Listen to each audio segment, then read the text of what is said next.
So, how many films did you watch this festival, Ben? Oh, I watched 19 films. Wow, that's way too many films, la. That's more movies than I've watched Why are this you year. like Italian Singaporean? I don't understand. I thought it was just Singaporean. Where did It the sounded Italian come? vaguely Italian. I don't know why. Like you were like a bit Mario. I don't know. Oh, wow. Mamma mia, walao. Joke that Eli nervously laughs at. I'm Wilson Lai. I'm Benjamin Yap. I'm Eli Sands. You're listening to Deep Cut.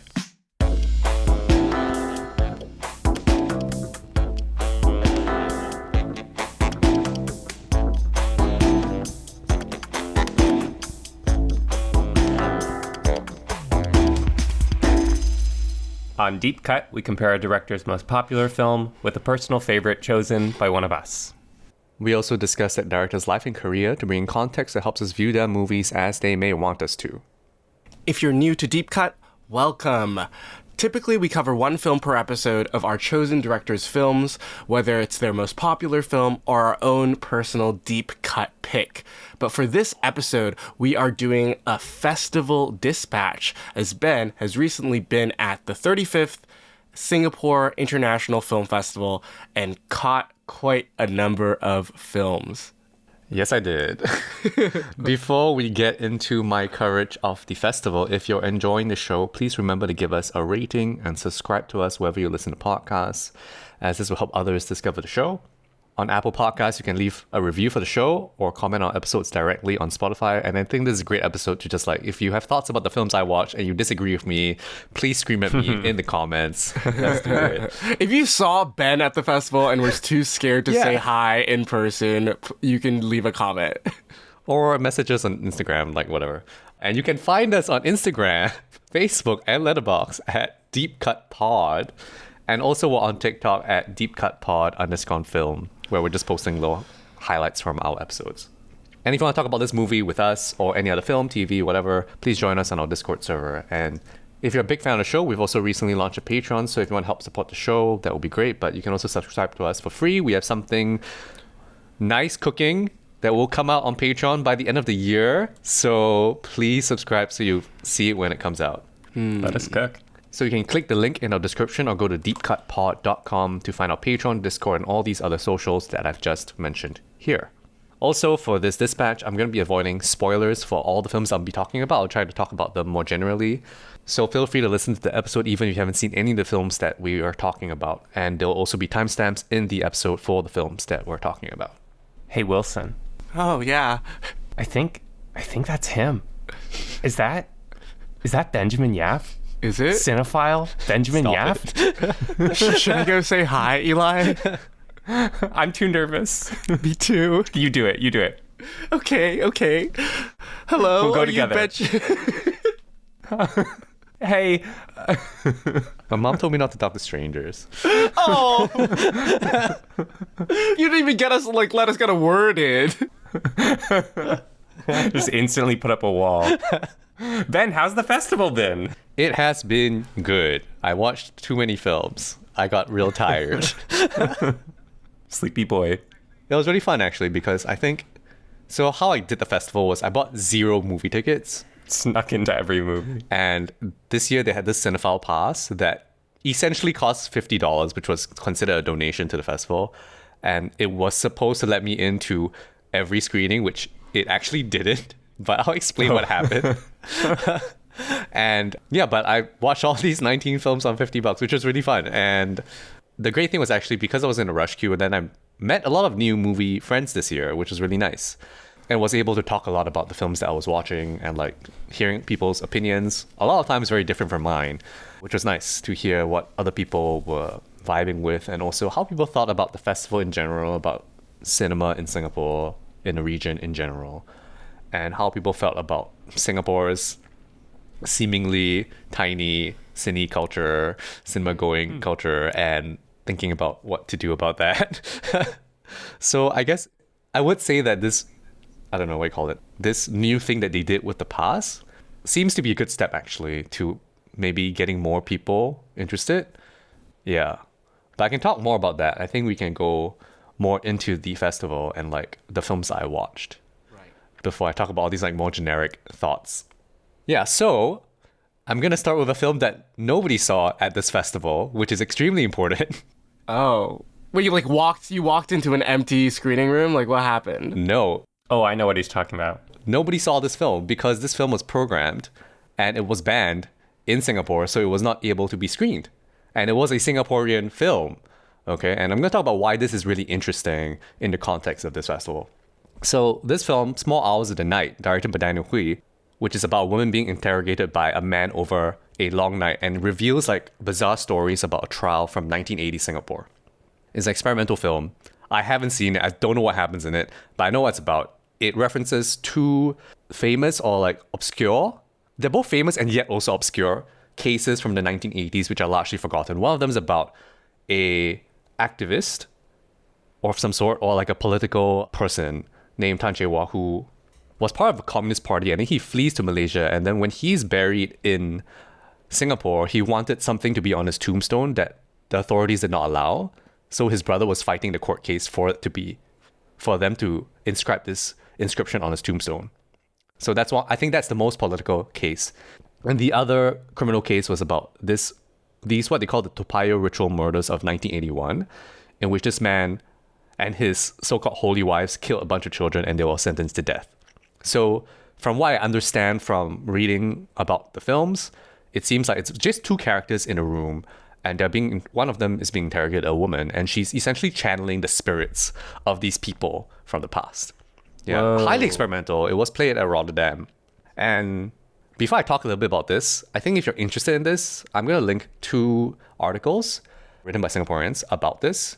So one of them is by my friend Sasha.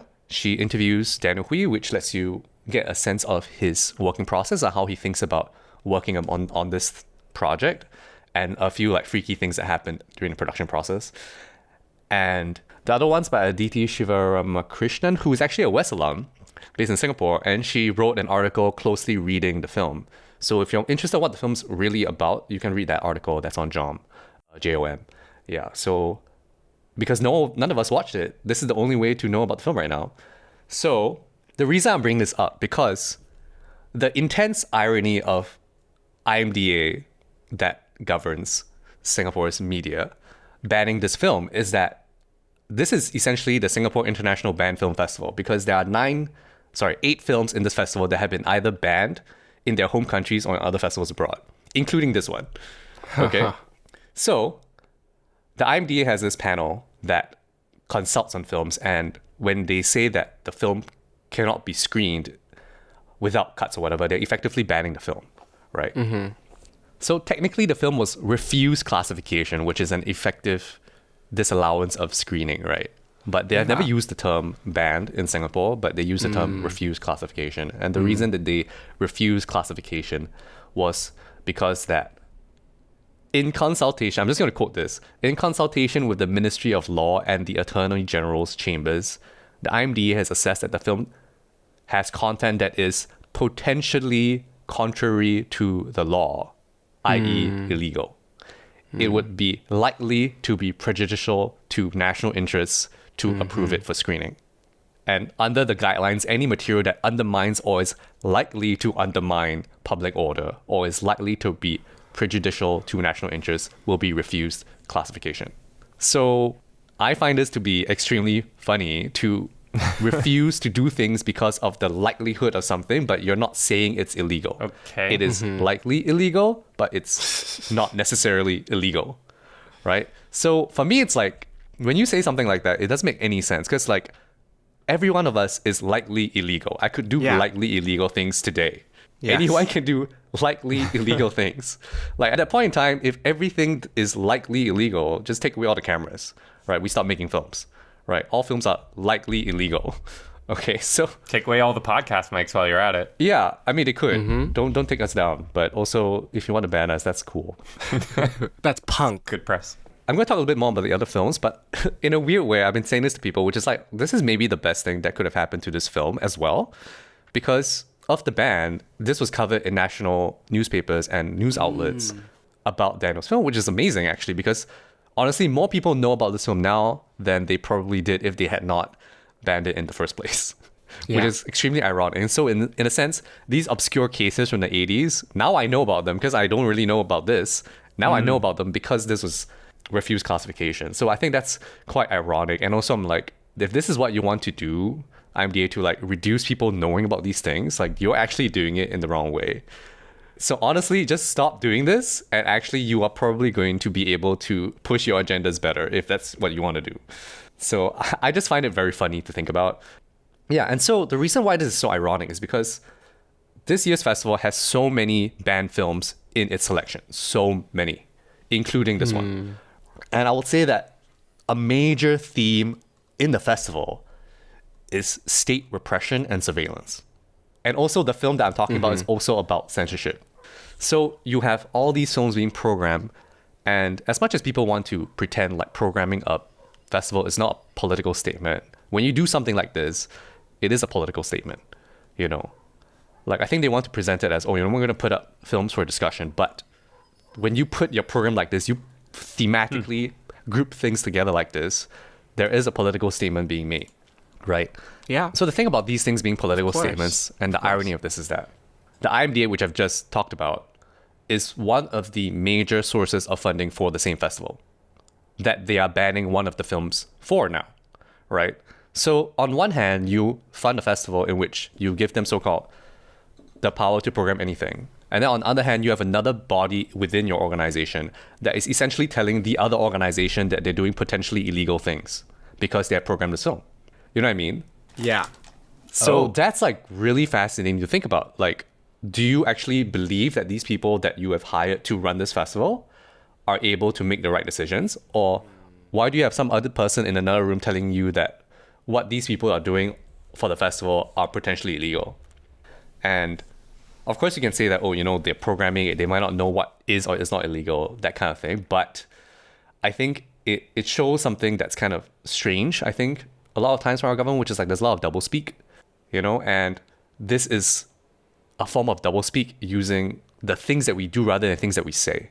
What is the illegal component of this movie in particular? Is it just bringing up this case that is controversial? I wish I knew, because I cannot watch the film. And I think sometimes they have had films that the IMDA has had reservations about, and what they will do is they will authorize a single screening, and that will be the only screening the film will ever have. I think that's happened before. Yeah. And I think this is the kind of thing, it's like, in a way, there's a distrust in the population to be able to make their own decisions and thoughts about these films that we're watching, you know. And based on what I'm reading, at least, it doesn't seem like a film that's trying to stoke dissent. It's just saying something. It's just bringing up something, you know. Right. And aside from this film, we have films from Panahi, which are all effectively banned in Iran because they have not been screened because of they have been asked to be cut. And because they showed 3 of Panahi's older films. Yeah. And we have films like about surveillance, about state repression. And also one of the guests of the festival was Ossama Mohammed, who is a filmmaker whose film was also banned in Syria. And he was exiled to France. So I'm just talking about films, and I'm going to come back to this. So I think it's just really interesting that this is the film festival where we have so many banned films, but also the country that's hosting all these films and filmmakers is also banning films from its own country. So it's okay to show films that are banned in other countries, but let's ban our own films in our own country. Like, that's just really funny to me. Yeah. And the reason I'm saying all this is because they told me that I could make content about the festival with no editorial oversight. So let's go, Ben. Don't oversee me, please. Okay? All right. And also I want to preface it that obviously these are all my own opinions about these films, about whether they're good or whatever. And I've decided that I want to be as honest as possible. Sometimes it's hard to talk about local films / regional films because we're afraid that being critical is like not being fair to filmmakers, because making a film is very hard. And I know that. I know making films are really hard. But I think it's also important for us to, you know, be honest about how we feel about each other's work. Yeah. And it is our job.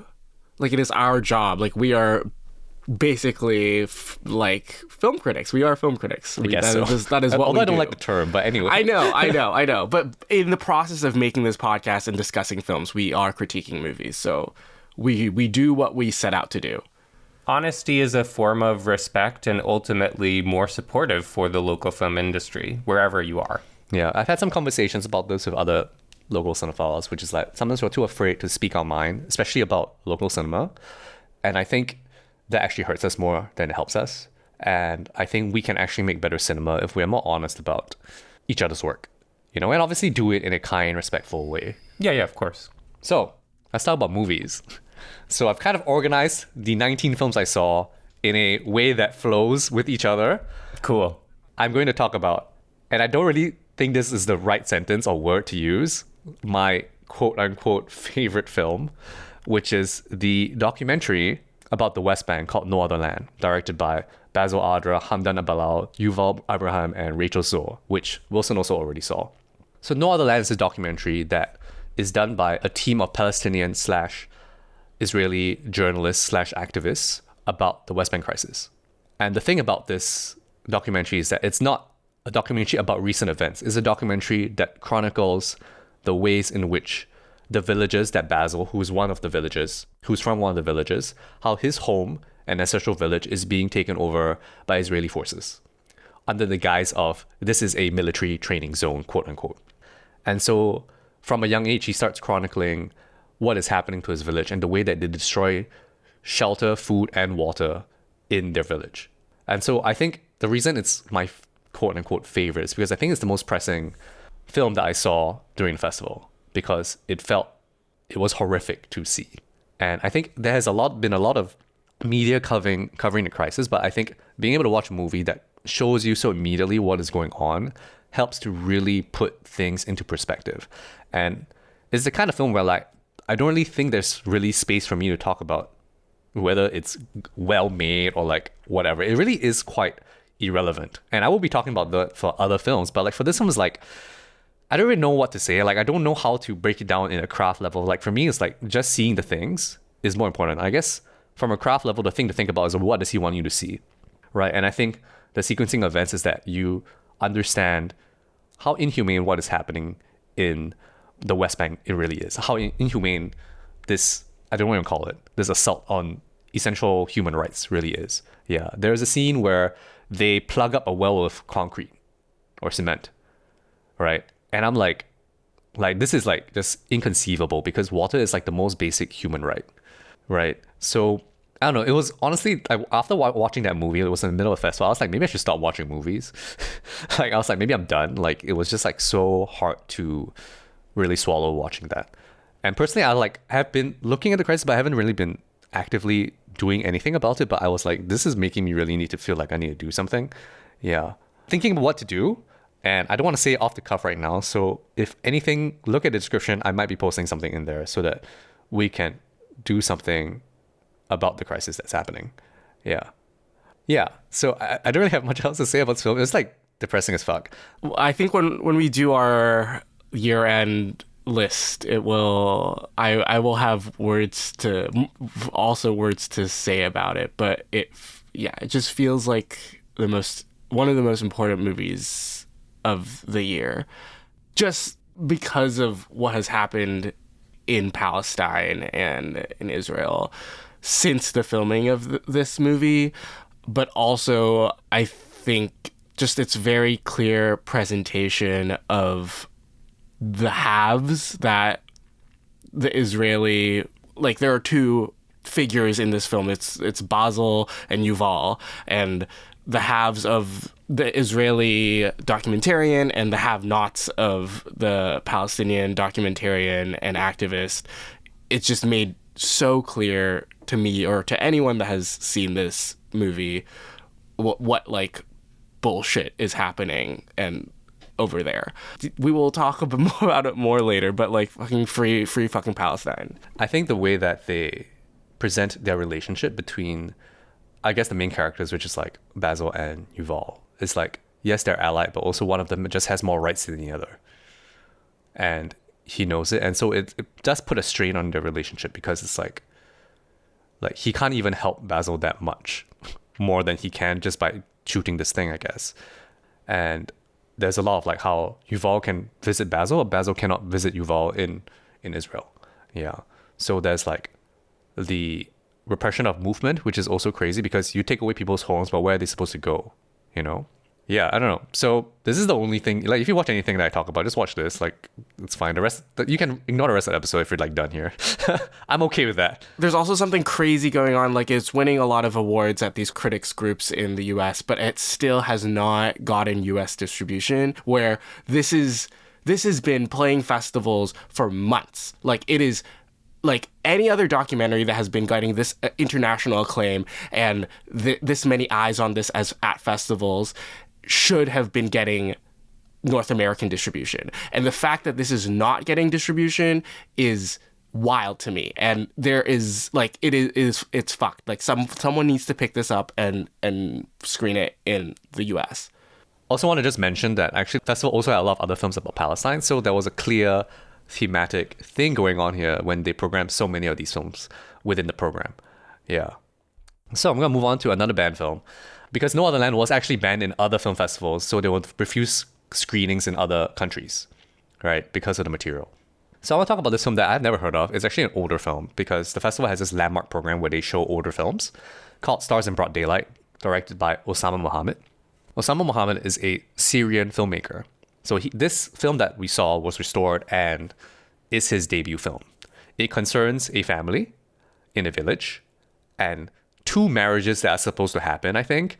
And essentially the marriage falls apart and the brother of the family is trying to kind of control the freedom of his sister and wanting her to get married to a specific person, usually some cousin. But what the film really is an allegory of the Syrian dictatorship and the secret police, because the brother kind of plays the role of the secret police within his family and is controlling everyone's freedoms and is like asking people to do stuff. Like, he asks his brother that's maybe a little bit simpler to like help beat people up for him. And so I read this online thing, which is that the guy that plays his brother also looks like one of the people from the Assad regime at the time. Yeah, and so this is a fiercely allegorical film about the dictatorship, which just fell this week, which is crazy. Yeah.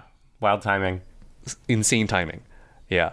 So honestly, I wasn't sure how to understand this one because I had so little context about what was happening in Syria, but the density of its metaphors was like really interesting to look at. Like, you can tell that even without understanding what's going on, that he's somehow making these mirrors of what's happening with the marriage to what's happening to what he wants to refer to in his allegory. He talked about this one shot where he has these takes where he uses a lot of mirrors. So he kind of puts things that are outside of frame into frame using mirrors, right? And these are like quite elaborate mirror shots. And so he had one shot where the mirror is high in the frame. So it's supposed to look kind of like a president's photo in a room. And what he said was that the way he thought about that was that every time the person in the mirror changed, it was like the power in the room changes, right? And I was like, what the heck? I was like, I couldn't really understand it when watching, but I was like, that just seems like crazy to plan it. And like, obviously when you use mirrors, it's very difficult to do placements of people. He had this other shot where like this suitcase kept opening, and every time it opened, there was a mirror in it, and that mirror would show something else. Wow. And I was just like, what? And then you would have like the mise-en-scène with like Syrian maps, I think. So it's almost like the house is a war room or something. I don't know. Yeah, and honestly, the film looked beautiful, and I was just like, this is a kind of insane debut to make. Right, and obviously no one knows him very well. I've never heard about him, but obviously a political filmmaker. Interesting Q&A. I would recommend it. I would say that it would be good to actually read up a little bit about what's going on, and also maybe even the film, so you can understand what he's doing. I think it's difficult to rate because it is so allegorical. You can't really take it at face value necessarily, but the film is like slightly funny because the characters are very well drawn. All the actors, he says, are non-actors and like quite impressive. Yeah, like reminds me of like the great works from Iran where like non-actors put in like amazing performances, and these are heightened performances as well, right? And the central scene of the marriage is played like a state broadcast because they're filming it and screening it on television screens as well. And then they're all like, all the men are making speeches and they like do all these patriotic speeches as well. So you're like, oh, this marriage is also kind of like a state address. Like that's what he's trying to like maybe do. It's really interesting. This is not a new movie, right? This is from 88? Yeah, exactly. Okay. Stars in broad daylight. Wow. Yeah, to make that 10 plus years into the Assad family's rule in Syria is, I wonder how he was able to make it. And also, did Mohammed make other movies afterwards? Yes, he did. So he has, I think, 2 or 3 other films. This film didn't get him exiled, but I think maybe the films after did, something like that. But this film was banned in Syria, of course. Wow. Never heard of him. Good question about how he made it, but I'm going to answer it the way that Panahi will answer it. Okay? Because I'll talk about this later, which is there was a conversation with Panahi, which is that when you have to make something, you have to make it. You will make it whatever way you can. So that's all I'm going to say about Stars in Broad Daylight. I think it's interesting if you can seek it out. It might be somewhere. I don't know. Next thing I want to talk about is also banned. It's banned in China. I didn't know this was banned in China, but Yep. yeah. Low Years, an unfinished film, which was actually one of my favorites on festival and actually won the Audience Choice Award. So other people also really liked it. An unfinished film, a film crew in 2019 digs up an old computer with footage from a film that they were trying to shoot 10 years ago because they want to complete it. Halfway through shooting the film, COVID strikes, so they don't finish the film. And essentially what this film is actually just a quarantine film. Because what happens is that the hotel that the crew is staying at gets locked down, so they're all stuck in the hotel together, but in their separate rooms, being quarantined. And most of the film is about how they relate to each other over video call during quarantine. And the so-called main character is one of the actors in the film, and he's also acting in the footage from the film from 10 years ago, which is actually, I think, real footage from a film that Lawyer did not finish. So there's some meta in it. So it's really just about how they relate to each other. And then this main character is also like FaceTiming his wife, who is with his young child, who's maybe like just born. And it's kind of a life-affirming film about togetherness. And it also mixes in real life footage from that time during lockdown in China, which was extremely messy and confusing for a lot of folks. Because when they got locked down in this film, it's like they don't know what's going on, and suddenly they just can't move. They're all just told to stay inside. They're at the point of leaving when they get locked down. Like, honestly, this is not that political a film. It's really just about this moment in time, right? But I think maybe what was tricky was that the footage, the real footage is like, there's like life-affirming stuff and there's also stuff that was not great. Like, people started rebelling against the lockdown. People were destroying things, right? People were feeling insane in their homes.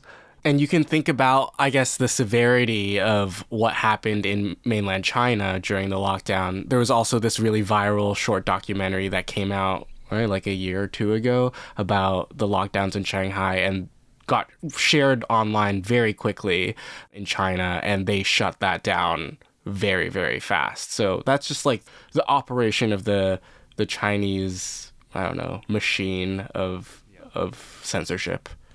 So pretty interesting, but honestly really life-affirming. And I joke in my Letterboxd review that he starts this montage with Baby Shark, and it was one of the most incredible things I've ever seen. Like, it was like so sudden. I was like, wait, this is Baby Shark.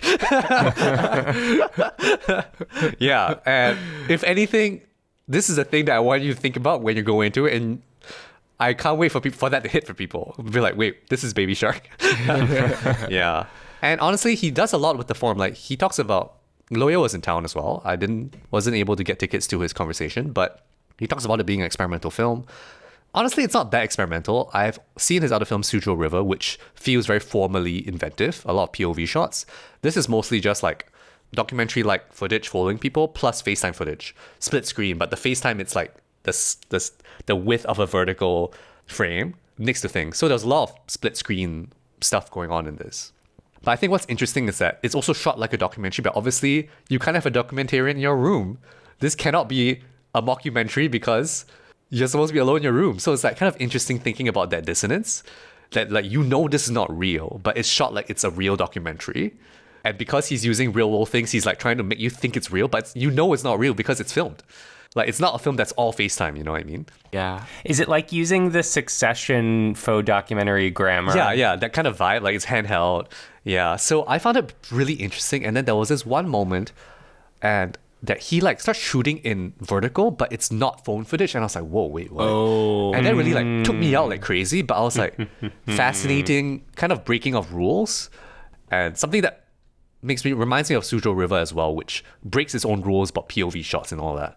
Yeah, so really interesting. Yeah, we've never covered a Chinese-based filmmaker on the podcast, and I feel like Loya, I've not seen any Loya, so He's interesting. I think you will like him. I think I would like him too, so it could be potential deep cut director in the future. Yeah, we've never covered any vertical movies either. Oh, you're right. Yeah. Justice for iPhone. Deepcutpod_film on TikTok. All right, I'm going to move on. I'm going to talk about Panahi now. I caught two of the 3 films that they programmed. They programmed The Circle, Crimson Goal, and This Is Not Film. I missed This Is Not Film. And these films are all paired with short films as well. But I want to talk about the conversation actually first instead of the films. So Panahi came and we had this 90-minute in-conversation. I will say, though, they were doing this AI subtitle thing. It was horrible. It was absolutely horrible. And in the middle of it, Panahi plus the audience rebelled against it. So then we just had normal translating, like say things in English, translator translates, he responds, she translates for him. Way better. This AI thing did not save any time. It was actually extremely confusing. And I will say there was one moment in which, while no one was actually speaking to the mic, but I was picking up audio where it transcribed the words, be Putin. Which is another ironic thing that has happened in this festival. That is funny. Yeah, so don't do that anymore, SGIF. Please stop. AI is inhuman. It is not warm. Yeah, don't do that anymore. Anyway, it was a very interesting conversation, and I have some notes, and I just want to just talk about some of the things that he brought up. Oh, he's got the little cinephile notebook. Anyway, so I'm not going to go in too long to this, but I guess I had some takeaways. So just now I talked about how when it comes to making stuff, somebody asked, what gives you the courage to make films? And he was just like, if you need to make a film, you're going to make a film, right? And obviously he made films when he was maybe still under his filmmaking ban. Oh yeah, definitely still over under. the last 20 years. And he's still been making films anyway. That's really interesting in a country like Singapore, where we have some form of censorship, but we are more afraid to make things. And during The Circle, he actually appeared for Q&A, and he actually says that self-censorship is worse than censorship. And in Singapore, there's actually a lot of self-censorship because we are afraid of what might happen to us. And there's a lot of questions of what could happen to you really? You know, in the worst case, they're going to ban your film, like for Daniel's film, but they're not going to do anything crazier than that. You know, we're not Syria, we are not Iran, we are not China, you know what I mean? It's not going to be as serious, and yet Singaporeans are much more afraid. And I guess we're brought up to really prioritize personal safety as well as so-called the safety of others, and we're afraid to rock the boat. So I feel like it was interesting to hear Panahi talk about this in Singapore and kind of encourage people to make stuff that speaks truth to power. So I was like, all right, man, got it. Yeah, so he talks a little bit about how subjects choose him rather than that he chooses subjects, which is kind of nice as well. And talking about how when he was first banned, he was just spending a lot of time looking at the sky and then finding beauty in the sky. And then that's started making stuff at home. And during the Circle Q&A, he also talked about how aesthetic beauty is not so important. Just shoot on whatever the hell you have. Hell yeah. Yeah. Agreed. Beauty is a trap. Beauty is Yeah. one of the fundamental tenets of fascism, man. Yeah. Whoa. Sorry, that was a big leap, but also true. But also true. Yeah. Fascism loved its aesthetics beauty, so, you know. Yeah. So it was really interesting and honestly kind of inspiring, but I wonder how much that will hold for us in our cultural zeitgeist kind of mind. Yeah, because Singapore is so safe that we don't feel the need to do things, even if there are injustices happening, because we all feel so okay. Yeah. You know, and sometimes it takes serious oppression for you to feel forced to do things that speak against oppression. So it's Singapore's always in this weird space. Yeah. So I found it very weird. Listen to Panahi talk about all these things. I was like, what are we doing in Singapore? Really, I don't know. I'm gonna talk quickly about Crimson Goal and The Circle. Crimson Goal I saw first, which is about this pizza man that's played by non-actor who has like actual paranoid schizophrenia, and his character also has that. And the way the film works is that it starts with him robbing a jewelry store and killing somebody, and the rest of the film tries to make you understand why he might do that. And essentially he goes through a night or 2 days of watching the class difference in Iran, you know, as he's delivering pizzas, like going to like this rich guy's house and listening to him berate women, and then looking at how much money he has, or seeing the way other working class people are being exploited, or seeing how young kids are being recruited into the army or the police. And I don't know whether it really justifies him killing another person, but I think it shows you his rage in a very subtle way. It's a little soupy for me in terms of form. Yeah. But definitely kind of an angry movie, but not, I would say, didactic, just angry. And the other film, The Circle, was really, honestly, the more I think about it, incredible. Yeah, that's a really remarkable one. You seen this, Eli? Yeah. Yeah. Back when I was the writing tutor for a rotation of global film auteurs taught by our former professor, Lisa Dombrowski, that was one of the films that the kids could write on. So I watched it in order to advise their writing on it, and was really impressed even just watching it on, you know, a laptop. Yeah, so synopsis of this film is that it's actually just about a bunch of women in Iran, and it's kind of a web of life where it goes from one character to another and just leaps from one to the other very, very organically, showing different ways that women are oppressed within contemporary Iran, right? Whether it's marriage, mostly about marriage, pregnancy, that kind of thing, how women's bodies are being policed by the state. Abortions have to be consented to by the husband as well, that kind of thing. And interestingly, I think all the characters in the film have been to jail. And it's kind of like, as you watch it, like, oh, they've all been to jail. And then you're asking this question of like, what did they go to jail for? Yeah. And maybe minor spoiler, but I just want to talk about this like thing that like clicked into my mind after I watched it and I was talking to some people. The film begins with a maternity ward, and it's a door, and there's a small window, and a woman is giving birth. And then you see it through this window, and then somebody is like, oh, it's a girl instead of a boy. In-laws are going to be extremely angry because the ultrasound showed a boy, so she kind of promised a boy, right? The end of the film ends in jail with a bunch of women, I think some of the women that we have been following, and it circles around them, showing you all the women inside the jail cell, and then it lands back on the door, which is a locked door with a tiny window, just like the maternity ward. And then they are looking for the woman that is named in the opening shot. So it tells you that she went to jail for that, right?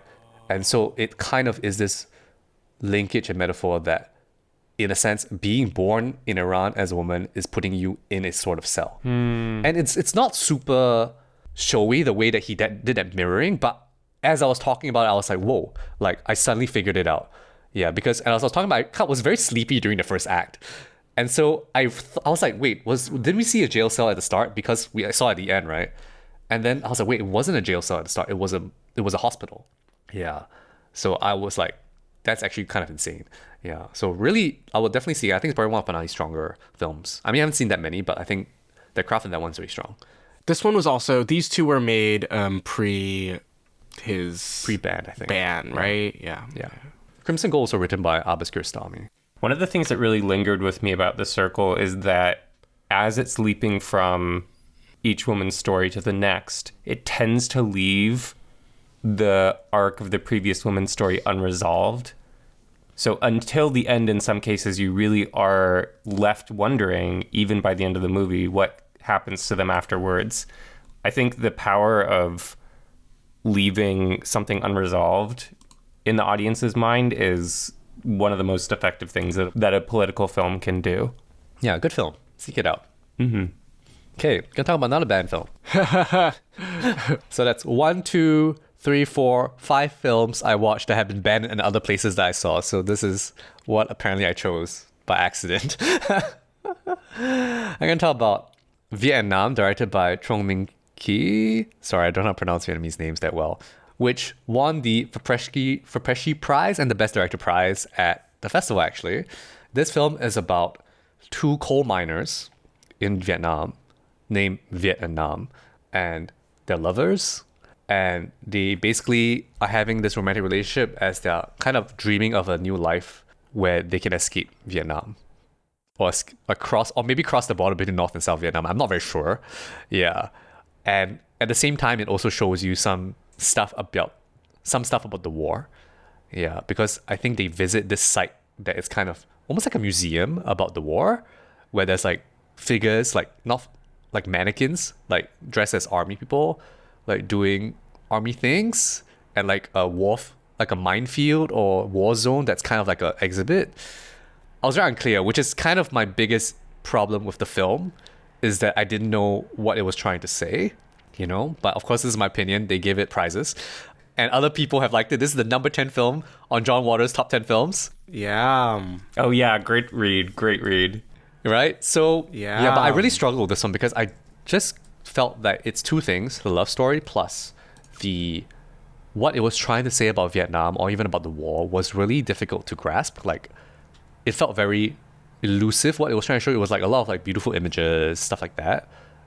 And I was just like, but why? Like, why are you doing all this? Like, why this story? Why this love story? And I also found a lot of the performance to be extremely monotonous, which is kind of, I don't know, I felt like a bit of a Southeast Asian art film trope where it's like a lot of, I'm just going to speak like this and it's so serious and I'm in love with you. And then you're going to respond in kind. And by not having any emotion, we're going to have you put in the emotion yourself. So this is the whole film, by the way. Yeah. And so I was like, but I have friends who loved it, so maybe this is just me. But I will say one thing, and I'm going to preface it and say that this might be extremely uncharitable, but it is just a feeling I have. So I just want to be honest, okay? And I'm not the only one that feels this way, which is that this feels like a film made for white people.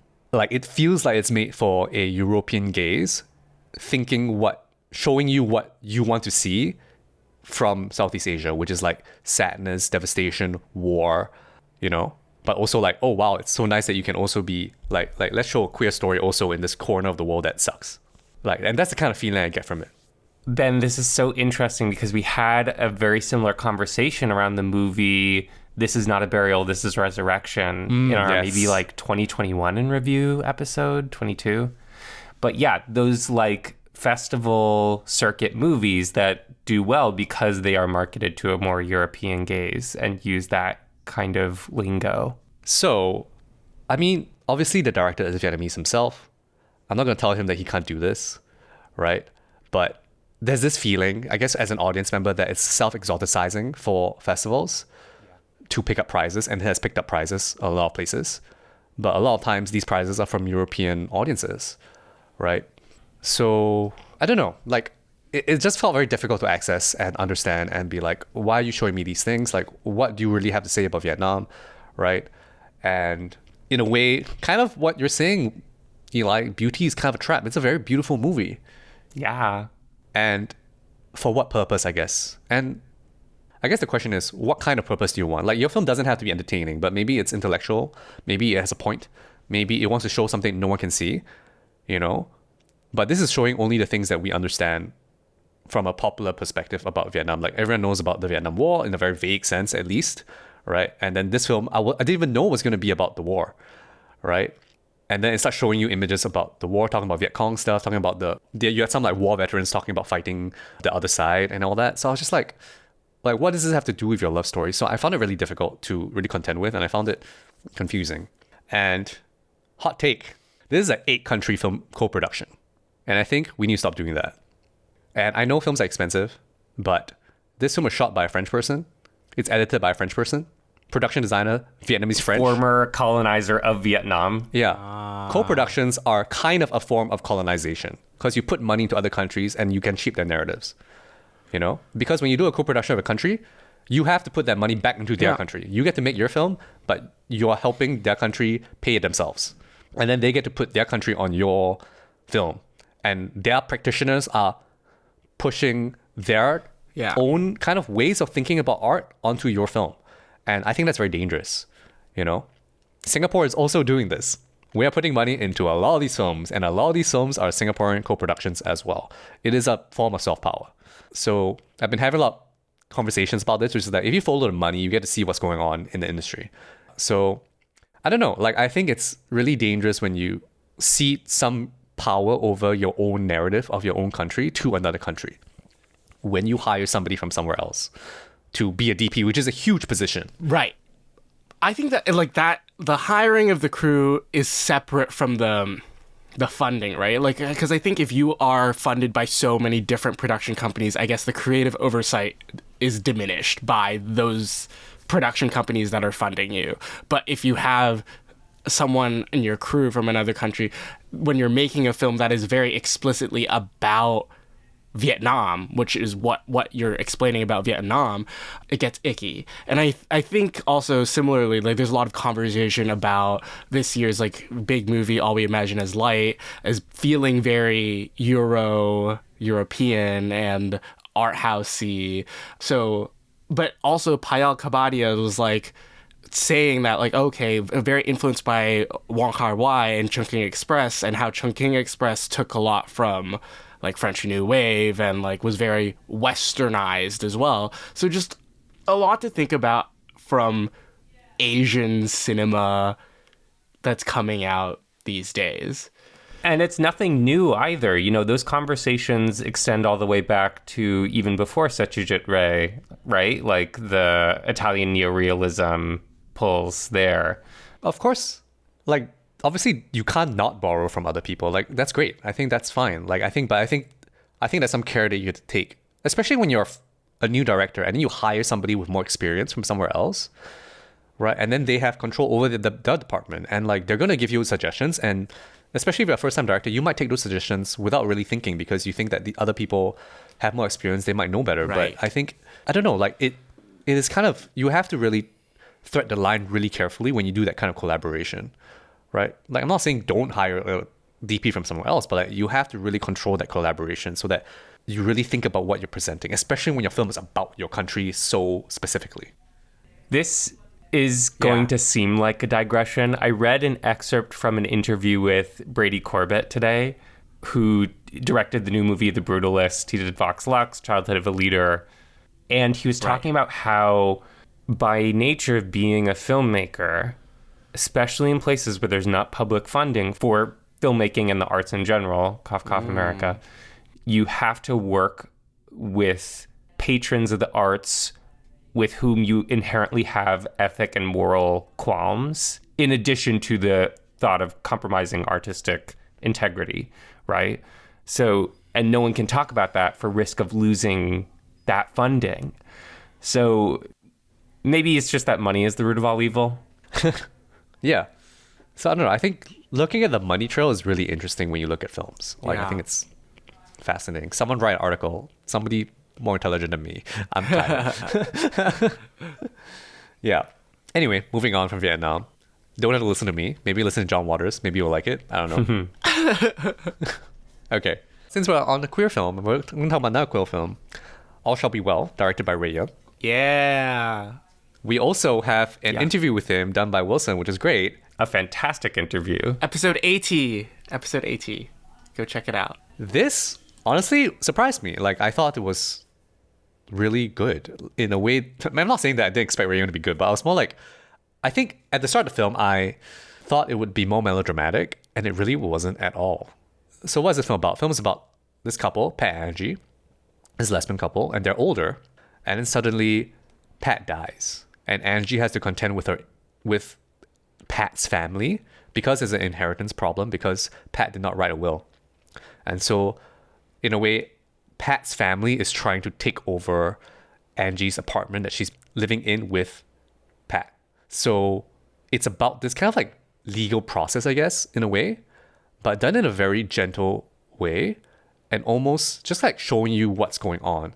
Because it sounds like a melodramatic plot that people are going to start arguing with each other, being like, oh my God, like you don't care about me. And a lot of it is about how, yes, this couple is supported by the family as far as you can tell. Like they go to dinner together, they're kind of seen off as a couple, they're part of the family. Or rather, Angie is part of Pat's family, because you see essentially her non-legal in-laws in this like family dinners and stuff. But then once Pat passes, things start shifting in terms of like, what people really care about. Yeah. And something about it was just like, it was so engaging to look at the way that Angie navigates this situation. And every scene just ends on this fade out, and then you're just going through, and my favorite moments in the film are when she's with her found family, a larger community of other queer older women who like support each other, as she's going through this crisis, which is a legal crisis. And I don't know, I think it was really written very sensitively, and there's a lot of details that he does that are very unshowy. Like, for example, people keep talking about, when Angie's dealing with it, people keep talking about Pat as her best friend, and nobody ever says that they're lovers or partners or life partners or whatever. No one uses these terms. And in fact, you never actually hear Angie use those terms. And you only see a little bit of like physical intimacy at the start. Only later in the movie, actually, when you see, spoiler alert. Yeah, spoiler alert. Big spoiler alert. Yes. Spoiler alert. Okay? When she sees a draft of the will, she sees Pat refer to her as her life partner. And that's the only time. That's the only time within this so-called legal document that's not even real, right? So something about that was so moving. Yeah, I thought it was a really intelligent piece of writing. And also how he delays essentially us seeing them being more romantically intimate all the way until the end to be like, yes, they are lovers. Like, you have to understand that, but everyone else just thinks of them as like friends, which is so annoying. Yeah. I think the only thing we've wanted more from it is like, I'm in this weird position where I'm like, I wish this was more melodramatic, but I'm like, also no. Like, I was like confused. I was like, wanted to cry, but I didn't cry because it was just so sober about what's going on, which is good. But also I was like, I want to cry, but it was confusing. And the thing I say is that it could have been more emotional, but I think being more emotional would have cheapened what Yeung was trying to do with this film, which is like to show you something really real. And obviously it's based on true stories that he interviewed people who dealt with these things, and people are inspired by the film to go and draft their wills now. Whether you're in a straight or queer relationship, it doesn't matter. You should have a will.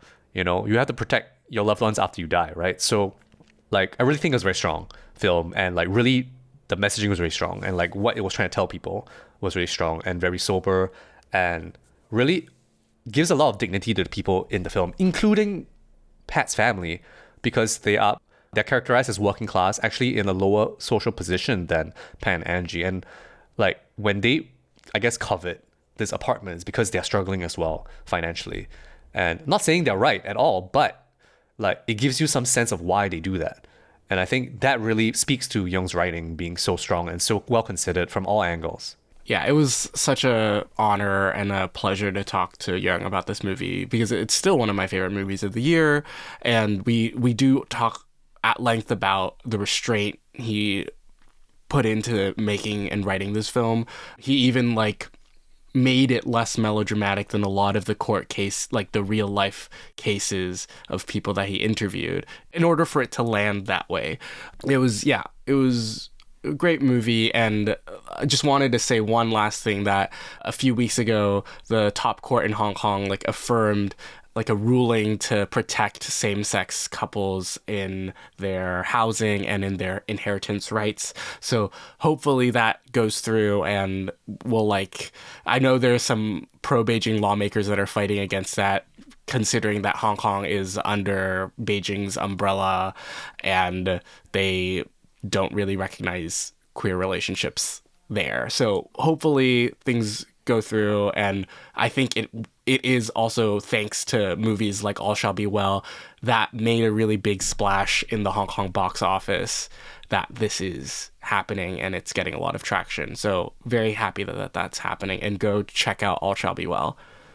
Okay, moving on from a film that you did interview for as well, Wilson. I'm working hard, guys. I'm working hard. Wilson's really working hard. So we had this interview with Ray Yeung, but we also have an interview with Sora, who is the director of Happyend, which I also caught at the Simo International Film Festival. Yeah, so check out that interview if you've already seen the film. It's great. Neo's really great interviewee. Talks a lot about his process. Yeah. And Wilson's a great interviewer. Oh, Yes. Thanks, Eli. I'm going to briefly talk about what this one's about. It's set in near future Tokyo, and there's an impending earthquake. And within this scenario, there's a group of friends in the middle of it, and two of them are best friends. And it's actually about how they are slowly coming apart because of differing views as they grow older. It's a film about kind of the dissolution of a friendship. And this is actually one of my favorites from festival as well. I really enjoyed it. I was like, more than I expected to, actually, which is great. I think this is a very well done debut. Like the fact that he did this like sci-fi thing, even though he really didn't need to. And I guess the film really didn't need this sci-fi thing, but like it was really well done. And like, I think he makes a good justification for why he does that. Like, in a way, showing you near future Tokyo, which is actually not that far away from current Tokyo, and having this diverse student population, and talking little bit about political activism as a reason for the rift between the friends, right? But I think this is very sensitively written, like the way that you're able to access the characters, not through dialogue, but the way they notice what's going on around them. I was talking to a friend last night, which is like, when the characters start seeing that they're drifting away from each other, a lot of it's unspoken. A lot of it comes from the situation rather than the things that they say. Like, they notice that they're kind of losing grasp on each other, and then it's like they're kind of mourning it as it is happening, right? As they lose this friendship that they've had for like years, right? Since they were like kids. Yeah. So I think at the end of the day, even with all its like sci-fi trappings, which is very minimal actually, this is really just a film about friendship. And Sora is very clear about that intention, that his film is really just about friendship. And it's based on some of his own experiences losing friends as well in similar situations. Yeah. I loved hearing in your interview, Wilson, about how Sora built intimacy amongst his ensemble in the rehearsal process. That was fascinating. Very, very interesting. Like, borrowing a lot from Hamaguchi, borrowing from like dance. Like, it was very cool to talk about that with him.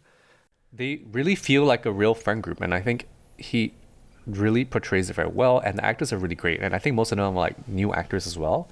And I don't know whether I can't remember if this was in an interview, Wilson, but he says that the two leads are like now best friends. Yes, yeah, they're roommates. They're roommates. They're now. roommates. Oh my God, they were roommates.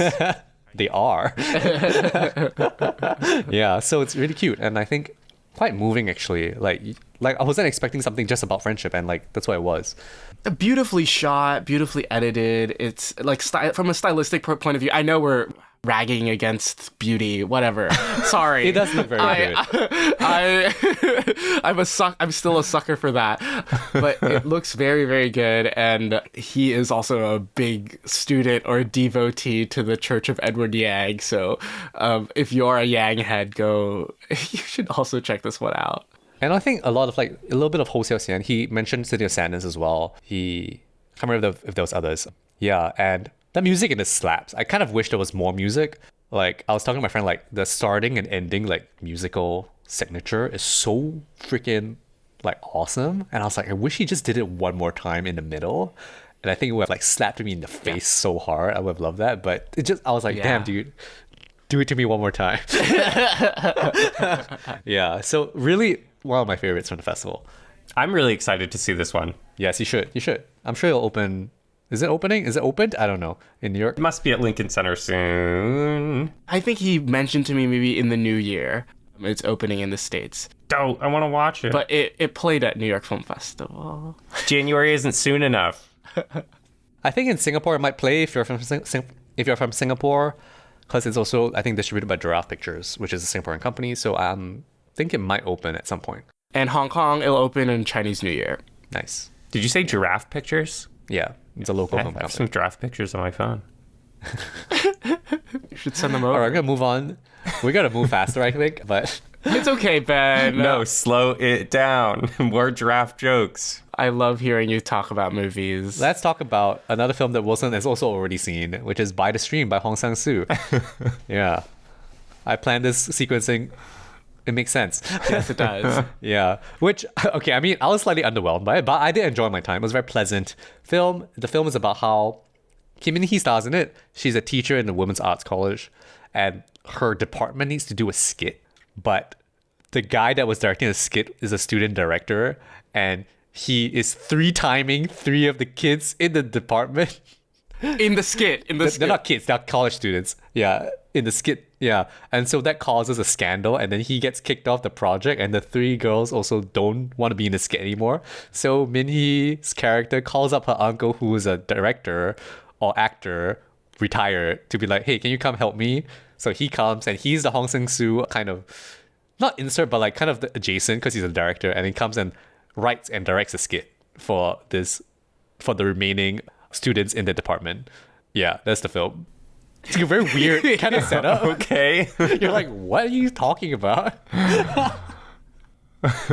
It's like describing a dream. Yes, that is Hong Sang-soo cinema. Yeah, fair. But I mean, honestly, this one, like, the dialogue's really good. It's kind of fun. The scenes are fun. I really love watching Kim Hee being angry.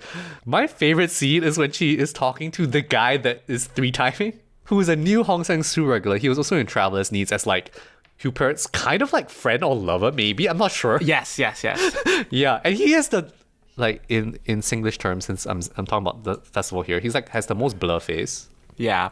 You're talking about Ha Seong-guk. Yeah.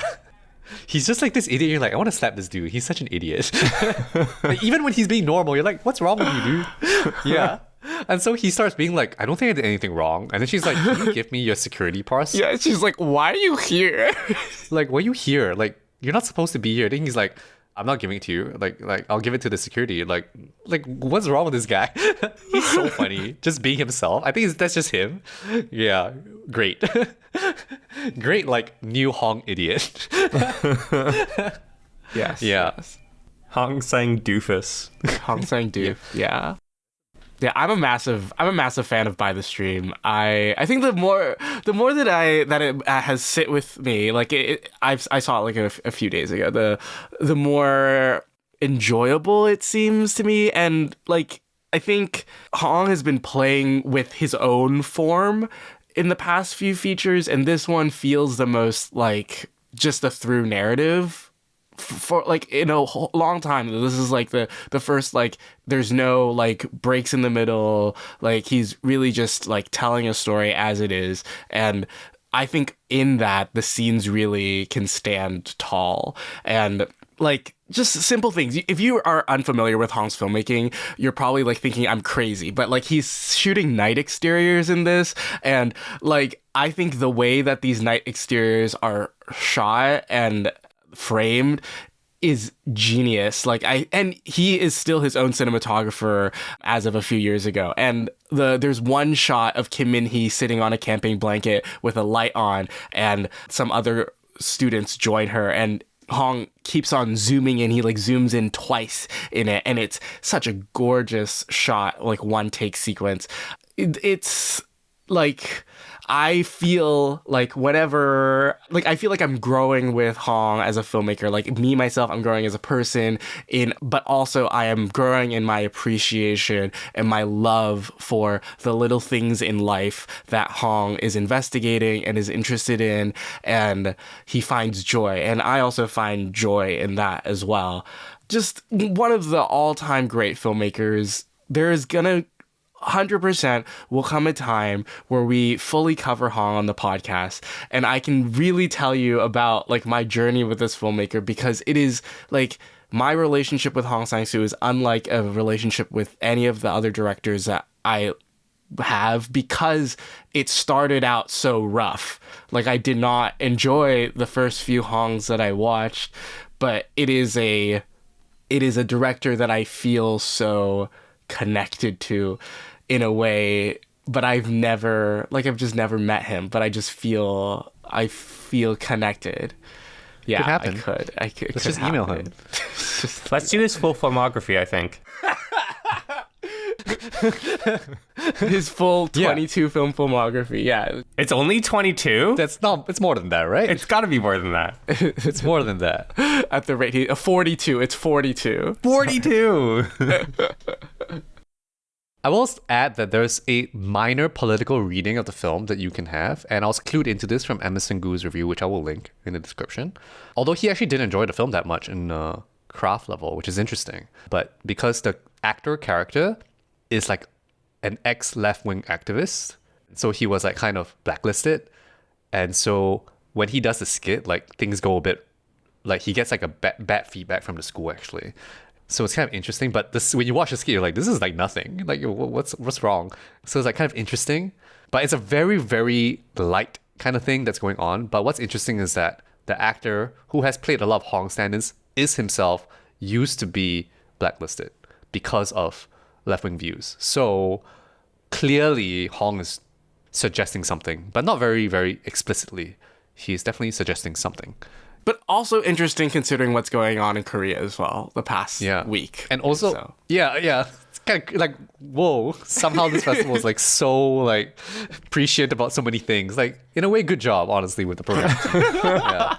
Yeah. And I mean, I don't actually say that facetiously. Like, I would say that at this point in time in the episode, like, the choices of films I've watched have felt like I found a lot of connections between all the films I watched. So I could compare and contrast different things. Like, for example, watching two films about queerness and like how I can compare how they treat that, or like watching films about surveillance and how they treat that as well. It's been kind of interesting comparing how different films treat the same thematic subject matter. I'm going to move on to a film that all of us have actually seen, which is actually a rewatch for me, which is Tsai Ming-liang's Vive l'Amour, which I actually forgot I saw. I was like, oh, I'm going to watch this for the first time. Now I was logging on Letterboxd. I was like, wait, I've seen this before. And completely forgot about it. And this time I was like, oh my God, this is my favorite Tsai Ming-liang film. This is like one of my favorite films now. I was like, this shit is so good. So good. So good. If you haven't seen this film, it's about three lonely young people in Taipei, and they unknowingly share this apartment that's on sale because one of them is a real estate agent. And they keep moving in through this apartment, but they're just very lonely, and they're all kind of interacting with each other and discovering that they're within this apartment. It stars Yang Kui-mei and Lee Kang-shen and Chen Chaozhong. Shin Chao-jun, yeah. And it's just fantastic. It's like one of the earlier Tsai Ming-liangs. I think it's just so engaging. Like, even though there's so little dialogue, you know what's going on. You're just following everyone. And like, sometimes you're like, what's he doing? Why is he cutting a watermelon? And you're like, oh, I know what you're doing now. And it's like fun. And it's lonely but light for most of it, you know. And then my favorite part is when the two men like start having a connection, and like within their loneliness, like there's like a warmth to their new relationship. They just become buds, you know. And I'm like, what? And it was just fantastic. Yeah, I just really enjoyed it, and the audience also really enjoyed it. So it was such a great screening. Yeah, it was introduced by Lee Kang-shen and Yang Kui-mei as well, who were in town for the festival having this conversation, which I also did not get tickets for. And they were just such a nice presence at the festival. I don't know, Vive l'Amour. Like, honestly, that was my movie of the festival, but it's definitely not a new movie. Yeah, that was my favorite thing that I saw. Yeah, I really enjoyed it. I remember this movie, and so much of this movie, like so many scenes of this movie have this really charged energy into it. There's also scenes where they're in the apartment at the same time, but they don't know that they're in the apartment at the same time. And it's so like, oh, it's so like, and it's so great because Tsai has this stylistic nature where he doesn't cut and he doesn't move the camera and he just shoots. And that with the intensity of the presence of these characters in the same space makes it so good. And I think that applies to a lot of, like, it applies to days, it applies to what time is it there, the whole, like, there's just this charged nature to characters in these spaces in Tsai's films. I think I would describe that charge as a kind of frustration, like almost like a coming of age or sexual frustration in some ways. Yes. I remember, I'm not going to say what the last scene in Vive l'Amour is, but I remember the tone in the room when we all watched it was people were laughing and also kind of like cringing, and then it just got really quiet and then kind of emotional weirdly. And it's all those things at once. One of the greatest last shots in the history of cinema. It's like what Luca Guadagnino, you're ripping this off for Call Me By Your Name. That's exactly what you're doing. Oh yeah, right. That's so true. Yeah. Yang Kui-mei was talking about how like she's like, please come to this park in Taiwan to cry together. So apparently this has been happening in Taiwan, in Taipei, for a long time, where people will go to this park, the park in the film, to watch the film and cry on New Year's Eve. Oh my God. On New Year's Eve? She was going to be there this year, I think. I don't know. Like, I was like, what? I was like, what? Ben, what are you doing New Year's? We're close enough. Ben? Eli? Is she going to be there? I don't know. I might misheard her, but I was like, what? Bring a melon with you. Yeah. Because he kisses the melon in the movie, right? That can be your New Year's kiss. He does. Yep. Yeah, kiss a melon on the New Year. Really fun movie, man. I was like, because for me, Tsai is a filmmaker that I find very difficult to access, and like sometimes I'm like, do I like this? But Vive l'Amour is so easy to like, you know, so easy. And I think probably the first time I watched it, it wasn't really connecting, but I'm so glad that it does connect with me now. Yeah, so great movie. Yeah. Fuck, we gotta go do Tsai! Yeah, we should do Tsai. I would do Tsai. So many films. We're gonna talk about another film that also stars Lee Kang-shen, which is Singaporean filmmaker Yeo Soo-hwa's follow-up to his previous feature, A Land Imagined, which is Stranger Eyes. This is his third feature, if I'm not wrong. And it's about surveillance. And kind of like how Happyend has like some themes about surveillance, this also has very strong themes about surveillance. There's a family with a young child. The child gets kidnapped, and they're trying to figure out who kidnapped the child. And then slowly they start receiving DVDs of somebody surveilling them, like footage of them. And not really a spoiler, but it's kind of revealed that the weirdo is Lee Kang-sheng. And then the person being surveilled starts surveilling him. So there's a bit of like a dual surveillance kind of thing going on, trying to figure each other out. So that's kind of what the film's about. I mean, it actually sounds like a very provocative, fun premise. It's okay, unfortunately. Like, I just think it's okay. I think thematically it has a lot on its mind. It's like quite interesting. And when you listen to Q&A, you know that Yo has so much on his mind about the surveillance thing. But I find the film to be kind of lumpy, which is the best word I have for it. Like, structurally speaking, it is strange. Like, there is a fourth act. Like, the film kind of ends with the third act, and then suddenly there's a fourth act, which introduces a character that I was like, when is she going to show up? I was like, because I know that she's in the film, and she just never showed up until the fourth act. And I was like, oh, here she is now. And I think, structurally speaking, it needed to be woven better to kind of really make it land. And there's like some, like, I guess, Rear Window-esque stuff. There's like these like following, which I like quite fun, actually. And I like the parts where it's just showing you Singapore as it is, like this fucking shitty mall that just like looks like whatever. But I just think it needed more cohesion for it to really work. But the take that I have that's kind of interesting is that even though that fourth act feels so bolted onto the film, like it introduces a really interesting dimension to the theme of surveillance. Because I think on a very surface level, we know that we look at each other, especially with the era of cameras and phones and all that. But this fourth act kind of introduces this sense of compassion when it comes to surveilling each other, which really was very interesting to think about, but I kind of wish it was more part of the film, because then it really is this dimension that can be better explored, I thought. Yeah, so I found that kind of an interesting angle that he started going into. But Lee Kang-sheng is actually great in this. Like, he can make any scene work because he's just like him. Yeah, so I really like that. Infinitely watchable, man. Is he speaking? Does he speak? Yeah, he speaks. Yeah, and he would just like sit on the bench and like do nothing. Yeah. Although, another hot take, which is like, and a lot of people have said this to me, I've had a lot of conversations, which is that we need to stop casting Taiwanese people as Singaporeans. Yeah. I love Lee Kang-sheng. I was worrying about the accent, right? I mean, the accent's one thing. Also, there's a scene where he's typing on his phone, and he's using like not a Tianti keyboard, he's using a Fanti keyboard, which is like the more complicated characters that we don't use in Singapore, and he's using the stroke keyboard rather than like the Hanpin keyboard, which we more usually use. And I was like, this immediately takes me out of the movie as a Singaporean. So when you do things like that, you make a film that's not for Singaporeans, right? So, and I think when you cast somebody from not Singapore to play Singaporeans, you're like kind of saying, I can't find this person. I'm not going to put in the effort to find this person in Singapore. Or that I want to borrow a star power because Singapore doesn't have enough power to make my film. And I think that's kind of insulting to our own country to present other people as Singaporeans. And Singaporeans can tell immediately, we know. Other Europeans might not know, and they're going to give you awards, but we know. And like, how do we own a film from Singapore if you do that? You know? Like, we talk about how Singaporeans are not interested in Singaporean films, but like when you do this, then why would they be interested either? It goes back to your point about co-productions as well. Yeah, so I'm just like, frustrates me when I see so many films do that, presenting non-Singaporeans as Singaporean people, you know? And I mean, like, maybe if it's not your main characters, okay, but these are like your main characters. Like, the entire Singaporean family, they're all Taiwanese. Right. Lee Kang-sheng is Taiwanese. Your entire main cast is Taiwanese.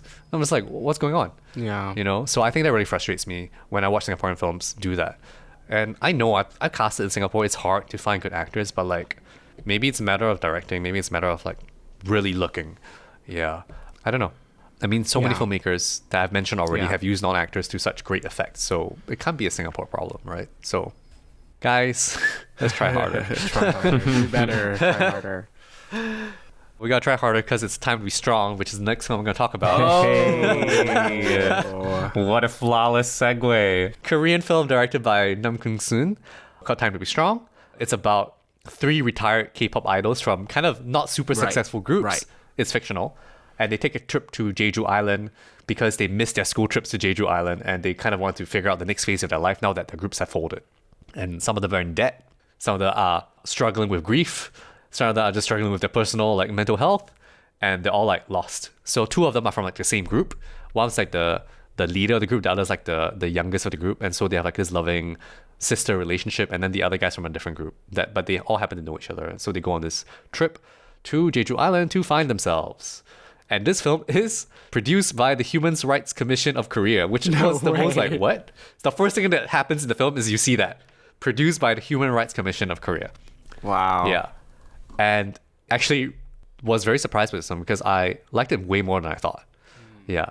And the reason I decided to watch this, at first it was like not really on my radar, but I was like, I got really into K-pop this year, and I was like, okay, this is yeah, I was interesting. gonna ask. Yeah. Le Seraphim like led you to this. Don't start me. Okay, so anyway, so but honestly, it was like way more emotionally affecting than I thought it could be, you know. And this is the only film that kind of made me cry. And I talked about all these like heavy social justice topics today. And like the film about K-pop idols is the one that made me cry. Like, the only one. I was like, what is wrong with me? But also interesting because like I was saying like how I watched No Other Land. I was like, what's the purpose of films? And I was like, this kind of like reminded me that it's okay. Like these things are also problems. Like these are people. Yeah. Yeah. And I thought that was a nice counterpoint to remind me that it's okay, that to kind of think of these as like not equivalent, but like we are all people with our own problems, you know? And the fact that these K-pop idols can have relatable issues to us, mere mortals, like is really nice. There's room for all kinds of movies. Yeah. Yes, very true. It was kind of like almost like a Romarian kind of like hangout movie, but like sad. It's very sad in the way that they present themselves. Like you're just looking at them, they're like so depressed, you know, and like it's beautiful, you know, Jeju Island. Uh-oh, beauty. Uh-oh. Yeah. Beauty alert, beauty alert. No. It's shot actually quite simply. You can tell it's quite low budget. And I was like, wow, this is like really effective. And kind of like thinking about By the Stream again. By the Stream is beautiful, but shot unlike a cheap camera, you can tell on the big screen. You know, so beauty doesn't have to be technical beauty. You know, beauty is from other things. Panahi's films are shot on like whatever, you know, and they're beautiful. You know, poetry is not in aesthetic, like what our ideas of like normative aesthetic beauty is. You know what I mean? Yeah. So it's like, I don't know, these films like expand your idea of beauty. Yeah. There's this phrase that I love, which is one of the few times that I'll curse on our podcast to say, Oh, curse alert. shitty is pretty. I love that saying. Great saying. Yeah. So yeah, I really enjoyed this film. I think if I have a reservation about it, it's just like there's a bit of voiceover in it that like helps you understand the characters, but also is a bit explicit with what it wants to say about these human rights that K-pop idols don't have. It also feels very of the moment considering what's Yeah. going on with New Jeans right now. Yeah. And them disbanding from their management. So, wow. Good job, SGIF, again. Yeah, good job. Yeah. So before I go into like very quickly into the rest of the films, I would say the films I really enjoyed were Vive and Nam, enjoy is the wrong word for it, No Other Land. Yeah. And for like contemporary narrative features, I guess my top three are Finished Film, Time to Be Strong, and Happyend. Not in any order, but like I really enjoyed these three. Yeah, so I guess these are my favorite picks from the festival in terms of contemporary narrative films that just came out this year. So if I have any recommendations, these are the three for if you're looking at 2024 films, which got no awards. These three, I think they were all in competition. Maybe not Unfinished Film, but I think the other two were. But I was like, my tastes are very different from the jury, which is good. Maybe better than the jury? maybe they're better than the jury, maybe? No, I'm not saying that. What if I am? You can say that, Eli. You can say it. Say it with your full chest. I'm saying I'm all right. I'm kidding. I know that we're about to do the next set of them pretty quickly, but I really enjoy hearing you go deep on any movie, as you know. But yeah, what an interesting slate of features. Yeah, and I really think it's really interesting how they speak to each other. And some of the films I'm going to talk about do speak to each other. Yeah. Okay. The next few I watched, this is the order that I kind of watched them, the rest of them. So next film, Don't Cry Butterfly, directed by Duong. This is a Momo film production, which is actually a Singaporean company. Set in Vietnam. It's about a suburban town in Hanoi in the early 2000s, and there's a housewife named Tam, and she finds out that her husband is cheating on her, and so she tries to figure out how to get him back to be in love with her again using some magic, and goes to like a medium, and her daughter is also like dealing with this idea of like going abroad. I think this had some promise in terms of like the visual stuff, but it has this problem of like using the surreal magic stuff to kind of paper over a bit of a lack of narrative arc. And I really struggled with that. I think especially the daughter story didn't really feel like it had dramatic tension or energy. And when it comes in with surreal stuff, I don't really see the purpose of it. It felt a little bit like it lacked some intention in what it was trying to do with the story. Yeah, so it felt a little tough. And I felt like even though we were aligned with the mother, like I didn't really feel like the movie truly empathized with her as a person. Because she's presented as quite gullible, because she like looks on TikTok and finds a medium, and then she goes to the medium and it looks like a scam, but maybe it's not a scam. Yeah, and then at the end it kind of goes into this like magical realism kind of thing, which I think a lot of Southeast Asian films now is a bit of a cop-out, like the magical realism thing, where like rather than having a real conclusion, we just kind of like, oh, monsters, and like, oh. That's like that old truism that you can have a coincidence to get you into a problem in a narrative, but you can't have a coincidence to get you out of a problem. And I think the film is also trying to like defend itself by saying like, oh, the monster's like imaginary or like whatever. I'm like, okay, yeah. But I think even that's not even the big problem for me. I think it's mostly just like, I think the narrative just needed to be cooked better. Although what I liked about it was that it was a little funny sometimes. There's a great gag that I really liked where like the mother is on the bike of her daughter, and then she has to get off at the bridge. The daughter goes to get something to get, and then comes back to pick her up. And then these two policemen like are like, "Ma'am, don't kill yourself. There's more to live for." And she's like, "What the fuck? I'm not trying to kill myself." Yeah. And then when the daughter comes back and like they're like, "Oh, sorry. We thought she tried to kill herself." Then they say, "Sorry, we have a suicide saving quota this year." Oh my god! Like we're just trying to meet our quotas. We were trying to save as many people as possible. And I was like, "What?" Yeah. But I'm excited to see what Zhang does next. So next film is Universal Language, directed by Matthew Rankin, which a lot of people actually really seem to enjoy. It's a very fascinating film that he has made, and I just didn't know how to think about it. It is set in Winnipeg, Canada, but it's presented like it's Iran, which obviously also kind of speaks to the Iranian films from Panahi, this festival. It draws a lot from Kiarostami, from Panahi, from that kind of neorealist style of Iranian cinema, but also kind of filtered through a more twee Wes Anderson type lens. It looks like it might be a little Elia Suleiman influenced. I don't know, man. The Palestinian filmmaker. Yeah. So he shoots all these like beige buildings so that Winnipeg looks like Iran or Tehran. It's set in the winter, which like you never see in those films. And so it's about like these two kids are trying to get money from that's encased in ice. So they're looking for a shovel.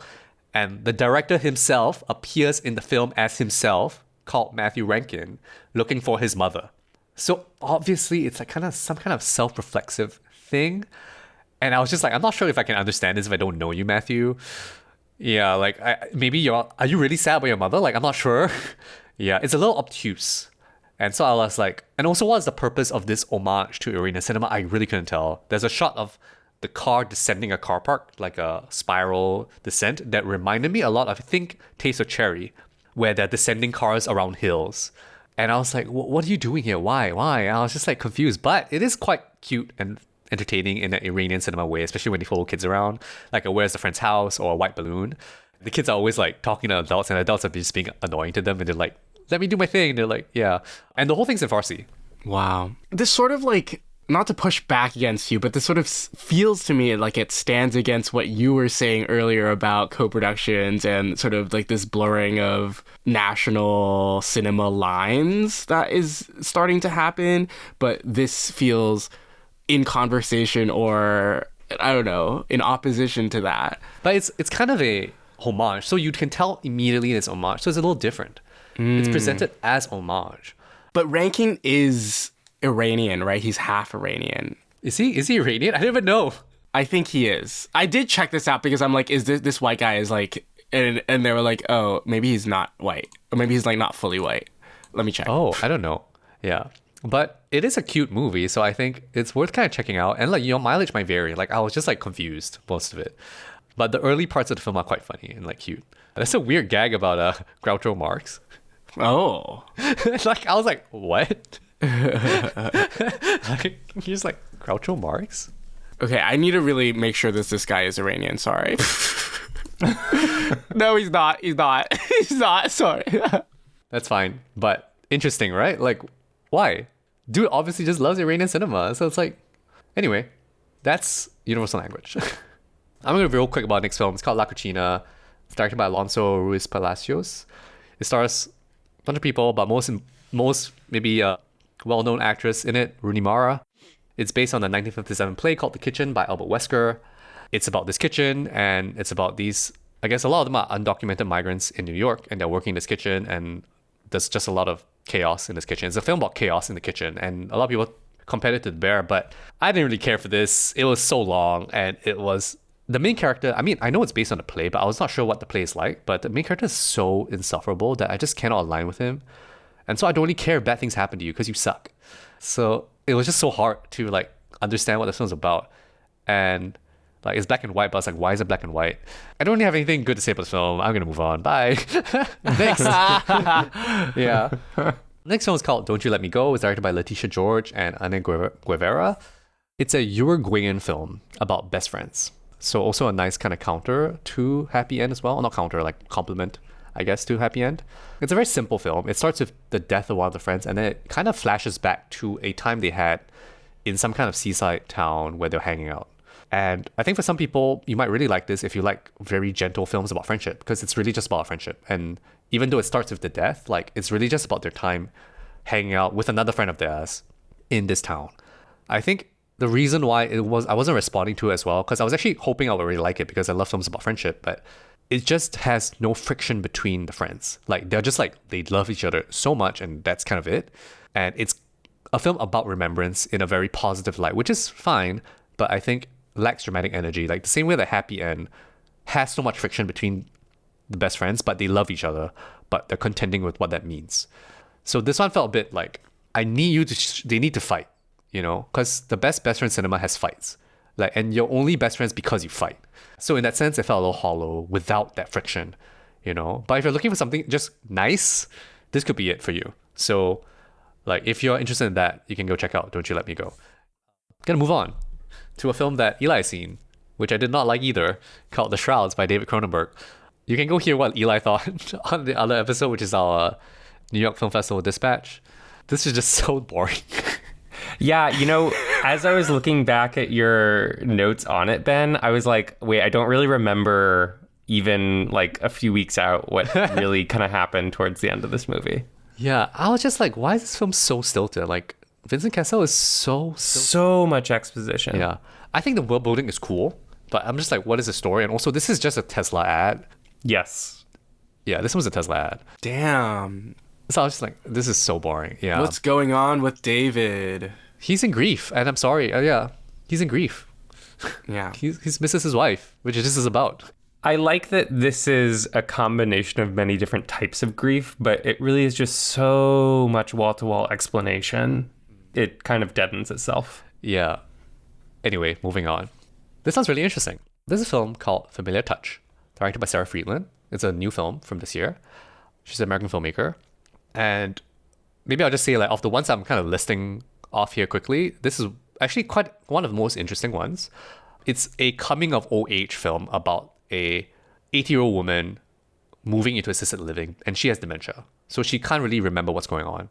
It stars a famous theater actress, Kathleen Chalfant, as well as H. John Benjamin in the film. It's a very simple film. It's really just about how she enters and deals with this transition. And it's left quite open-ended because obviously assisted living goes on for a long time. There's no really conclusion to that, you know, and it's kind of like how she connects with like a nurse there and also gets to know those people in the facility, but she's also kind of like a prickly older woman. I think the film's okay. I think it's a little placid for me as a film, but I thought that the screening was really interesting because it really kind of generated really interesting conversations with the audience. And it was really interesting to see the audience makeup was much older and people who had experiences about elder care from different countries. So the Q&A actually just became people sharing their stories about their different cultural contexts with regard to elder care. So we had stories from Philippines, Indonesia, New Zealand, Singapore, Taiwan, and maybe one more, I can't remember. And that was like a really interesting experience to be in a Q&A where it was like less about the film and more about what the film was talking about. And I think that was really nice. Really cool. Yeah, and Freeland was really, really nice and open to that. And she was like really happy to learn about all these different kinds of experience it. And also like very clear about the privilege that this character has, because obviously not everyone can afford assisted living like this. And in different countries, it's maybe less existent or more expensive or less accessible for people of lower classes, or maybe frowned upon by your family to put your parents into assisted living as well. So it was a really interesting place to start the conversation. And it was really nice to see like different people from different walks of life being interested in this film, specifically for its subject matter. So I thought it was really interesting. And she shared something that was so cool in the Q&A. This film was shot in an actual elder care facility. And so because Sarah Friedland herself has been a caregiver for a few years, she worked as a caregiver in New York. Yeah, because she was like, I need to stop just working on films. I need to like live a life and like do stuff. So they shot at this elder care facility. And what they did was they did a 5-week filmmaking workshop with the residents there, teaching them from scripting to editing. Whoa. And then had them also work on the film. Cool. That's so cool. That is so freaking amazing. That's actually such an amazing idea of what collaboration can be, like what filmmaking can be. You know, that you don't have to, like, I'm going to bring all my professionals in and storm your building and make a film. Like, I'm going to work with you to make the film with you and take your expertise about what elder care looks like also to inform the film. And I think that's just an incredible idea behind film production, you know, and that the film can be not just her film, but also a film from that community of people. Yeah, so I really love that. Love that. Impetus. Yeah, so that's just awesome. Yeah, and if people have ideas like that kind of filmmaking, please go and try these like different ways of making films, you know. Last time I saw at the festival, it's called April. It's by Dia Columbigashvili. It's, I think, a Romanian. It's about OBGYN, and she is like the top specialist in her hospital, but she's also secretly doing abortions in the village. I actually didn't want to watch this film, but people kept telling me to watch it. And I was like, okay, maybe I'll go watch it. Unfortunately, it's the kind of film that I thought it was going to be, which is like kind of Romanian miserabilist cinema. It's like everything just kind of sucks. And it's not that I don't like these films. It's like sometimes I like don't want to keep watching these films. It did win the Best Screenplay award, so maybe I'm wrong again. No, you know, Ben, I saw her prior film back in like 2020.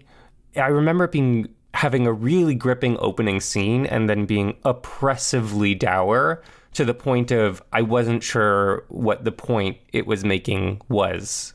Like it ends in a mother, spoiler obviously, it ends in a mother murdering her child.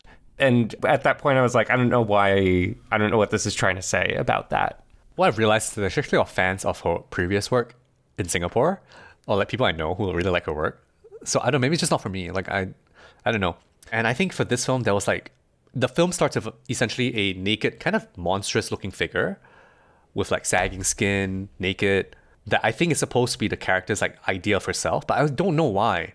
And it has a lot of these shots of landscapes which really extend the length of the film, and I don't know what's the point of those landscapes because they have nothing to do with the core story. And it's very like mood and vibe, but feels a bit unnecessary. And I was talking to my friend who was watching with me. I was like, what if this film just cut all that out and just like presented the story that the synopsis I told you just like that, without any of these like frills? Because at the end of the day, like her job has no frills either. Like when she does this village abortion, there are no frills, but why are you adding all these things? So I wasn't really sure how to make of it. Because like, I think the core story is interesting still in itself. This is all sounding familiar to her previous feature. Yeah, it just felt a bit unnecessary to do all that, considering the subject matter. And if you're wondering why it's called April, it's set in April. Great. Yeah. Great. So yeah, that's all the films I saw. This episode is too long. I don't want to talk too much, but I want to say that it was a great festival because honestly, my highlight of the festival was I met a lot of new film buds, which is awesome. Yeah, so if you're listening to this right now because I plugged my podcast to you, it's really nice to have met you. And if you want to watch movies with me, just freaking text me. Yes. Yeah. Because it was really nice meeting all the people and having great conversations about the films. And I spent the last year thinking and wanting to find more film buddies with. And I think thanks to the festival, I have succeeded in that, which is really, really nice. That's really the true joy of a festival environment, is that like you're in line, you're waiting for a movie, you're like, oh, what have you seen? What are you interested in? Like what's been exciting you at the festival? And you build these connections with fellow filmgoers. It's great. And quick plug if you are listening because you met Ben. Ben's a lovely guy. He's so fun to watch movies with. He knows great card games. Yes. He has great cinema etiquette. He'll tell someone to turn their phone off if they have their phone on. He has great hair.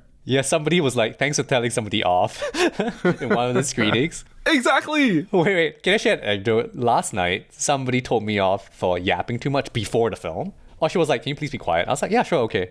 Now shut up. That's fine. I was okay with it. Then she took out her phone during the film. Oh, I bet you. I hope you got her back. No, I was too angry to want to start talking to her, so I just left it. Yeah, but I was like, you can't tell me to stop talking to a film and then take your phone out in the film. Yeah, so rude. Like, what the heck? Come on. Wow. That's ridiculous. Double Yeah. standard. Double standard, yeah. Like, and also, like, I mean, the reason why I didn't stop was because at least she had the presence of mind to, like, lower her brightness, use dark mode, all that. So I was like, whatever, I'm not going to talk to you. But still, don't have your phone out I during know, a don't do that. movie. But there are people who are like max brightness in the theater. I'm like, what are you doing? And you're in the middle of, like, you're sitting right in the middle. I'm like, bro, what are you doing? Why are you on like Amazon? I don't understand. You know what I mean? Like, what are you doing? Yeah. Anyway, and I think talking about meeting people, I was like, I really wish we had some kind of central space that's easier for us to congregate, to just talk to people about the films that we're watching, just to hang out. I don't know what it's going to look like. Talk to me if you're interested in this. I feel like there's a lot we can do in Singapore to build just a film-going community that knows each other and just likes movies. Perfect. Thank you so much, Ben. Thanks for listening to me ramble for friggin' 2 hours, No, guys. loved it, Ben. That was a delightful conversation. Thank you for listening to this episode of Deep Cut. If you enjoyed this episode, please leave us a rating because that helps others discover the show. And a great way to support us is leave a review for our show on Apple Podcasts or comment on our episodes directly on Spotify. If you have thoughts about the movies I've just talked about, it's all me. And be sure to subscribe to us wherever you listen to your podcast so you'll know when our next episode drops. You can keep up with Deep Cut on Instagram, Facebook, and Letterboxd at Deep Cut Pod, and also we're on TikTok at DeepCutPod_film. And you can also join our Discord server to talk about movies. We also have a Patreon if you want to support us. We'd really deeply appreciate it. You can click the link in our description or go to deepcutpod.com to find links to our Patreon, Discord, and all the other socials that we've mentioned. We'd also like to thank our Patreon Deep Cut Pick supporter, Leah Lai, for being a #1 fan of the podcast. Thank you so much, Leah. Yay. Deep Cut is hosted and produced by us, Wilson Lai, Benjamin Yap, and Eli Sands, and our cover art is designed by Justina Yam, and our theme song is composed by Eli Sands. I'm Wilson. I'm Ben. I'm Eli. Take care, and we're looking forward to talking about more movies with you next time, next festival. When's it gonna be? I don't know. See y'all next time.